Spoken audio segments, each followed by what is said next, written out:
Newton's laws of motion. Dear students, today I will deliver lecture on Newton's laws of motion for the students of BA, BSc, 6th sem, 3rd year, Dynamics, Mathematics paper 3rd. Newton's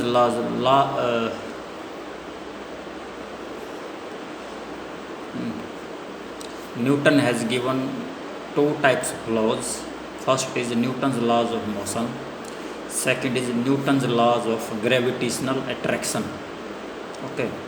Before giving the statement of these laws, we define some basic definition which will be required in these laws. First, mass of a body is the quantity of matter it contains. इसमें कितनी quantity of matter है, matter कितना है, उसको mass of a body कहते हैं। एक body में कितना मैटर है उसको मास कहते हैं। यूनिट क्या होते हैं? 3 सिस्टम है। FPS सिस्टम में इसको फुट पाउंड में नापते हैं मास को, और MKS सिस्टम में किलोग्राम में नापते हैं, और CGS सिस्टम में ग्राम में नापते हैं। ठीक। Next is momentum. मोमेंटम क्या होता है? Momentum of a body is the quantity of motion possessed by the body. Momentum क्या होता है? Is the quantity of motion possessed by body है, उसके अंदर कितना क्वांटिटी ऑफ मोशन है। Quantity of motion, magnitude of motion. Motion अगर body चल रही है फॉर एग्जांपल, तो उसमें ड्यू टू इट्स मोशन कितनी क्वांटिटी है उसकी मोशन की, उसको मोमेंटम बोलते हैं। ठीक। तो the momentum of a body depends upon, अब कितनी क्वांटिटी मोशन की है तो उसके मास पे डिपेंड करेगी, डिपेंड्स अपॉन इट्स मास, और उसकी वेलोसिटी पे डिपेंड करेगी। एंड इज मेज़र, कैसे मेज़र करेंगे मोमेंटम को? मास को वेलोसिटी ऑफ द बॉडी से गुना कर दो। मास क्या होता है? Quantity of matter content in the body into quantity of motion of the body. इनको आपस में मल्टीप्लाई कर दें तो वो मोमेंटम आ जाएगा। अब इसकी यूनिट्स क्या होती हैं? देखो, मास की यूनिट FPS सिस्टम में पाउंड होती है, वेलोसिटी की फीट पर सेकंड होती है, तो इसको पाउंड फीट पर सेकंड हो गया। इसी तरह CGS सिस्टम में मास की ग्राम होती है, वेलोसिटी सेंटीमीटर पर सेकंड होती है, तो मोमेंटम की क्या हुई?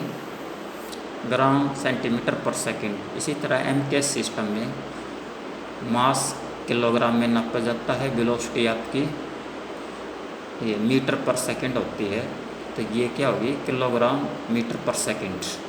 ओके। तो ये आपकी SI system, standard international system. और क्या चाहिए हमें? फोर्स। फोर्स की डेफिनेशन क्या है? Force is an action, agent है। फोर्स दो तरह की न्यूटन ने ली है, पुल एंड पुश। पुल मैंने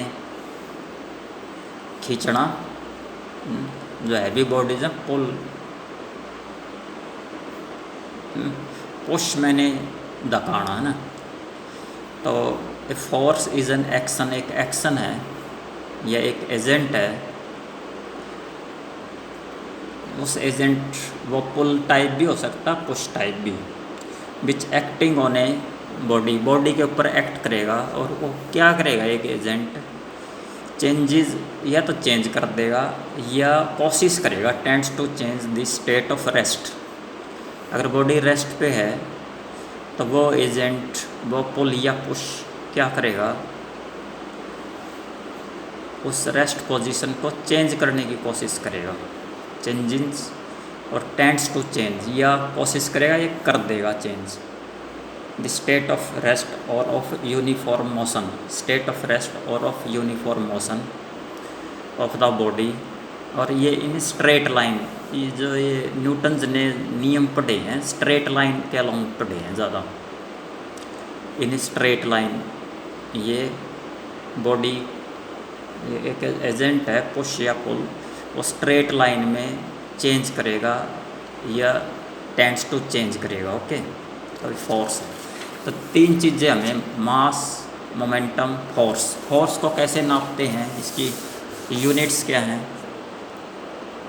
अब एक और फोर्स है जिसका नाम है इम्प्रेस्ड फोर्सेस, जो न्यूटन्स लॉज में लगेगी। वो क्या है, the external force acting upon a body. जो आप बाहर से फोर्स लगती है बॉडी के ऊपर, are called the impressed force, उसको इम्प्रेस्ड फोर्स कहते हैं। The mutual force of action and reaction are called the internal forces. दो तरह की फोर्स होती हैं, एक एक्सटर्नल फोर्सेस, एक इंटरनल फोर्सेस। जो इम्प्रेस्ड फोर्सेस हैं वो एक्सटर्नल फोर्सेस हैं। जो the external forces acting upon a body is called impressed forces. जो बाहर से लगती हैं फोर्सेस उनको इम्प्रेस्ड फोर्स बोलता है ये।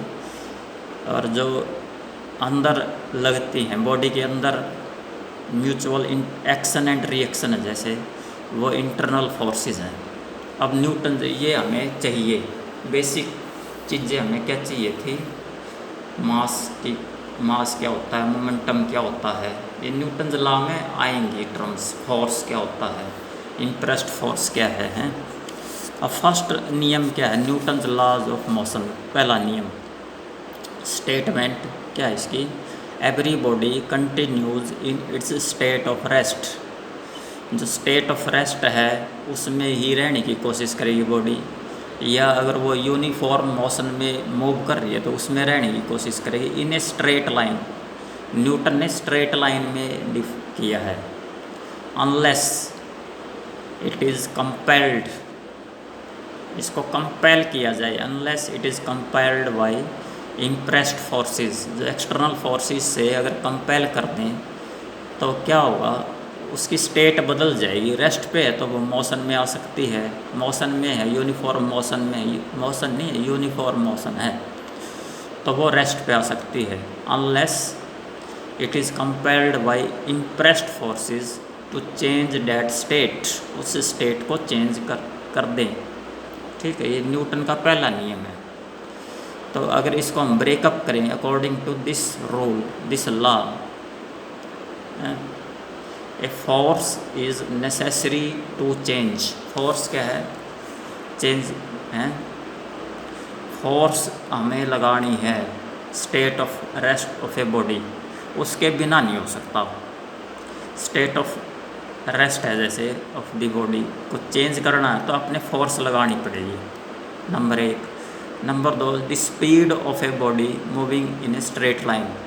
अगर स्पीड है, a force is necessary to change the speed of a body moving in a straight line.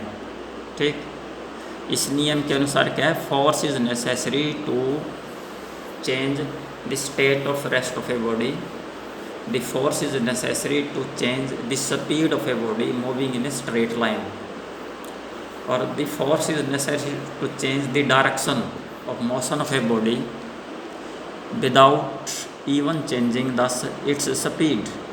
Speed नहीं चेंज हो रही लेकिन डायरेक्शन बदलनी है तो फोर्स चाहिए हमें। तीन चीज़ों के लिए फोर्स चाहिए, state of rest of a body बदलनी है तो फोर्स चाहिए, speed of a body moving in straight line move करानी है तो फोर्स चाहिए, direction of motion of a body change करनी है without even changing it's speed, speed change किए बिना डायरेक्शन बदलनी है, यानी मैग्नीट्यूड बदलना है स्पीड का तब फोर्स चाहिए, डायरेक्शन बदलनी तब चाहिए, rate of state of rest of a body बदलनी है तब फोर्स चाहिए। The statement of first laws of motion, जो न्यूटन से फर्स्ट लॉ ऑफ मोशन है, कंटेन्स टू पार्ट्स, दो पार्ट में बना हुआ है। As long as an external force acts, जब तक एक्सटर्नल फोर्स एक्ट करेंगे तो ये इसके दो पार्ट हैं, ये पहले नियम के, न्यूटन्स फर्स्ट लॉ के दो पार्ट हैं। क्या क्या पार्ट? पहला पार्ट क्या है? Body at rest will for ever remains at rest. अगर बॉडी रेस्ट पे है तो वो हमेशा के लिए रेस्ट पे रहेगी। Body at rest will for ever remain at rest. ठीक है। दूसरी क्या है? Body moving uniformly in a straight line will continue its motion in the same direction. ठीक है। अगर बॉडी मूविंग कर रही है uniformly in a straight line will continue, वो मूव करती रहेगी, it's motion in the same direction है। दस अकॉर्डिंग टू फर्स्ट लॉ, तो पहले नियम के अनुसार क्या हो गया? A body has no tendency of itself to change its state of rest. अपनी स्टेट ऑफ रेस्ट को ये खुद नहीं बदल सकती। Body has no tendency of itself to change its state of rest और uniform motion as long as no external force acts upon it. जब तक इस पे कोई एक्सटर्नल फोर्स नहीं लगेगी, बॉडी खुद has no tendency of itself to change its state of rest और of uniform motion as long as external force acts upon it. It is also called the law of inertia. इस नियम को क्या कहते हैं हम? Law of inertia कहते हैं। It is also called the law of inertia. ठीक है। नेक्स्ट जो नियम है, second law of motion. Second law of motion क्या कहता है? Statement the rate of change of momentum is directly proportional to the impressed force। The rate of change of momentum, ठीक, जो rate of change of momentum है is directly proportional to the impressed force and takes place in the direction of the force। ठीक है। The rate of change of momentum is directly proportional to the impressed force। The rate of change of momentum is directly proportional to the impressed force and takes place in the direction of the force। यानी rate of change of momentum. अब momentum क्या था? हमने basic definition में define किया था, mass into velocity. अब change, rate of change of momentum ये है, rate of change of momentum is directly proportional to the impressed force. यानी इम्प्रेस्ड फोर्स जितनी ज़्यादा होगी, rate of change of momentum उतना ज़्यादा होगा। डायरेक्टली प्रोपोर्शनल, इन्वर्सली नहीं है, डायरेक्टली प्रोपोर्शनल है। और ये जो rate of change of momentum है ना, किस डायरेक्शन में होगा? जिस डायरेक्शन में फोर्स लग रही है ना, उसी डायरेक्शन में rate of change of momentum होगा। तब एक नियम निकालते हैं, न्यूटन ने सेकंड लॉ ऑफ मोशन से एक नियम निकाला। हमने नहीं निकाला, न्यूटन ने निकाला खुद। उसने क्या निकाला? क्या उसने ऑब्जर्व किया कि force is equal to mass into acceleration. अगर फोर्स को निकालना चाहते हैं ना, मास को एक्सीलरेशन से गुणा कर दो, मास इनटू एक्सीलरेशन। ठीक, यानी अगर फोर्स आपकी P है, इम्प्रेस्ड फोर्स P है, और बॉडी का मास m है, और बॉडी की एक्सीलरेशन f हुई है, इम्प्रेस्ड फोर्स लगी है, उसमें जो वेलोसिटी में चेंज आया ना, rate of change of momentum क्या होता है? यानी स्टार्टिंग में आपका मोमेंटम था m मास गुणा वेलोसिटी। m मान लेते इनिशियल वेलोसिटी u थी तो m इंटू यू था, और एट द एंड जब इम्प्रेस्ड फोर्स लगी तो m इंटू बी वेलोसिटी, तो rate change of momentum m into u minus v या v माइनस यू हो गया। ओके, तो मास इंटू एक्सेलरेशन। लेकिन u माइनस बी ये क्या होता है, rate of change of velocity को एक्सेलरेशन बोलते हैं। तो मास इंटू एक्सेलरेशन है, ये हमने ये प्रूव करना है। तो let an external force P act on a mass m moving with constant velocity v। अब मान लेते हैं कांस्टेंट वेलोसिटी है v, then according to the second law of motion. Second law of motion क्या कहता है, P is directly proportional to rate of change of momentum. ठीक, अब इसकी कांस्टेंट वेलोसिटी mb है, mb, तो P equal to d by d t mb। ठीक, और अगर प्रोपोर्शनलिटी है उसको इक्वलिटी से हमने इक्वलिटी बनानी तो कोई कांस्टेंट ऑफ प्रोपोर्शनलिटी लेना पड़ेगा, वो k लिया है, ये k into d by d t mb। और ये क्या हो गया, इक्वल टू m कांस्टेंट है, टाइम पे डिपेंड नहीं करता m is independent of time, तो कांस्टेंट को बाहर निकाल लो k m, लेकिन वेलोसिटी टाइम पे डिपेंड करती है तो d v by d t. लेकिन d v by d t क्या होती है, एक्सेलरेशन होती है, k m f। ठीक, अभी p force where k is the constant of proportionality whose value depends on units of p। p की क्या यूनिट है, मास की क्या यूनिट है, एंड f फोर्स की क्या यूनिट है। अब क्या है, if the unit of force is so chosen that it produces unit acceleration। अब क्या कहता है, unit acceleration while acting on a unit mass।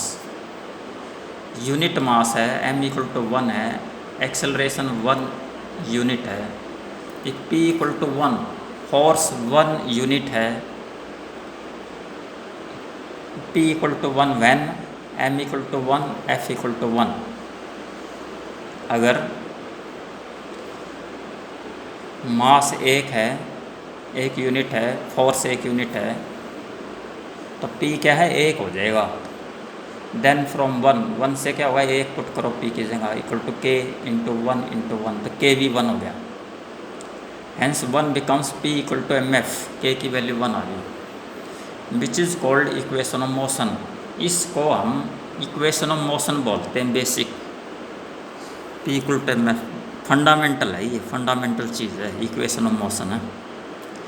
Force p equal to mass गुना acceleration, this is called equation of motion. It में also भी written as f। Force निकालनी है, जो एक्सेलरेशन निकालनी है, तो फोर्स इम्प्रेस्ड फोर्स बटे मास। अब कॉरलरी है, अब देखिए क्या कहता है, if there is no force. Thanks, okay.